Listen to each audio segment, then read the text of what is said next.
شروع کرتی ہوں اللہ کے نام سے جو بڑا مہربان نہایت رحم کرنے والا ہے۔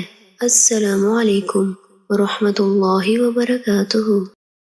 حضرت ابو ہریرہ رضی اللہ تعالیٰ عنہ فرماتے ہیں کہ رسول اللہ صلی اللہ علیہ وآلہ وسلم جب نماز فجر سے فارغ ہوتے تو پوچھتے، آج رات کس نے خواب دیکھا ہے؟ خبردار، میرے بعد نبوت کے امور میں سے صرف اچھے خواب ہی باقی رہ گئے ہیں۔ حضرت انس رضی اللہ تعالیٰ عنہ فرماتے ہیں کہ رسول اللہ صلی اللہ علیہ وآلہ وسلم نے ارشاد فرمایا، خواب اسی طرح وقوع پذیر ہو جاتا ہے جیسے اس کی تعبیر بیان کی جائے، اور اس کی مثال ایسے دی کہ ایک آدمی اپنا پاؤں اٹھاتا ہے تو وہ اس انتظار میں ہوتا ہے کہ وہ اپنے اس پاؤں کو کب رکھے گا۔ جب کوئی خواب دیکھے تو وہ اپنا خواب اپنے کسی خیر خواہ کو یا کسی عالم دین کو سنائے۔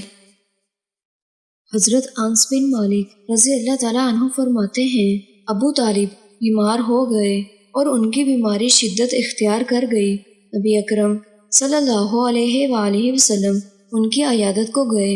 ابو طالب نے حضور صلی اللہ علیہ وآلہ وسلم سے کہا، اے میرے چچا کے بیٹے، اپنے اس رب سے دعا مانگے جس نے آپ کو مبعوث فرمایا ہے کہ وہ مجھے صحت عطا فرمائے۔ تو نبی اکرم صلی اللہ علیہ وآلہ وسلم نے ان کے لیے یہ دعا مانگی، اللہم اشفی عمی، یا اللہ میرے چچا کو شفا عطا فرما۔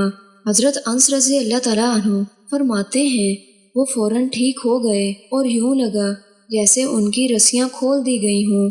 تو حضرت ابو طالب رضی اللہ تعالیٰ عنہ نے کہا، آپ کے رب نے آپ کو مبعوث کیا ہے، اس لیے وہ آپ کی بات بھی مانتا ہے۔ تو آپ صلی اللہ علیہ وآلہ وسلم نے فرمایا، اے چچا، اگر تو اللہ تعالیٰ کی اطاعت کرے گا تو اللہ تعالیٰ تیری بھی ضرور بات مانے گا۔ حضرت ابو ہریرہ رضی اللہ تعالیٰ عنہ سے مروی ہے، رسول اکرم صلی اللہ علیہ وآلہ وسلم نے ارشاد فرمایا، جو شخص لا حول ولا قوة الا باللہ پڑھے، یہ اس کے لیے 99 بیماریوں کی دوا ہے، جن میں سے سب سے ہلکی بیماری ہم یعنی غم ہے۔